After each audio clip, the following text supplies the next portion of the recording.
যার মাইয়া নাই বুঝানো বড় কঠিন হয়ে যাবে। 10টা ছেলে বাবার ক্ষতি করছে, কোনো মেয়ে বাবার ক্ষতি সহসায় করে না। ছেলেরা বাবায় অসুস্থ হয়ে গেলে মনে মনে চায় মরে যা, টাকা নিয়ে আমি আরাম করব। আর মেয়েরা পাগলনির মতো কান্দে, বাবার অসুস্থতাও মেনে নিতে পারে না। এই জন্যই তো নবী বলেন, আমি বিশ্ব নবী, আমি শ্রেষ্ঠ নবী, আমার কত দাম, আমার একটা ছেলে নাই, আমি 4 কন্যার বাবা, আমার একটা ছেলেও নাই।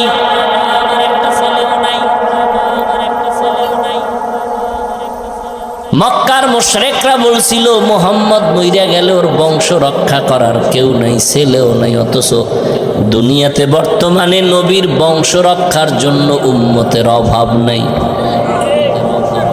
জীবন দেওয়ার জন্য প্রস্তুত। আর যারা এই অপবাদ দিছিল ওদের নাম দুনিয়ার কেউ জানে না।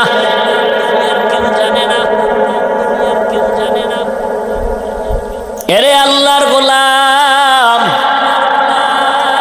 ও পর্দার আড়ালের আম্মা জানেরা, রহমতের নবী এসে কন্যাদের ইজ্জত বাড়ায় দিলেন, নারীদের ইজ্জত বাড়ায় দিলেন। হত্যা চলবে না, সুসংবাদ দিলেন, এ কন্যার বাবারা, একটা কন্যা যদি পাও আল্লাহর ওয়াদা, তুমি একটা জান্নাতের মালিক।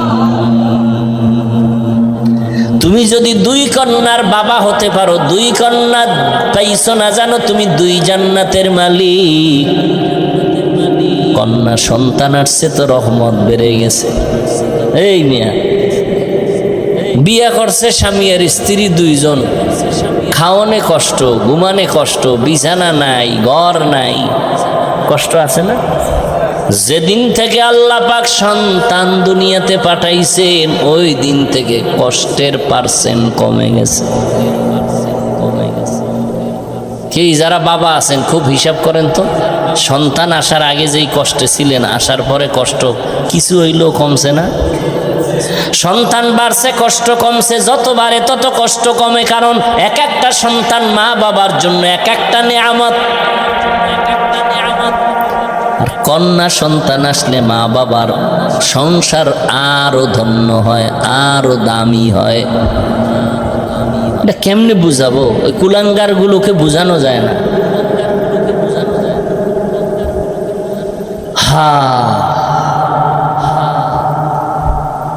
রহমতের নবী কন্যাদের সম্মান সবার ঊর্ধ্বে দিলেন, নারীদের সম্মান বাড়ায় দিলেন। কেন? নারীরা সমস্ত নবীদের মায়ের মতো মা।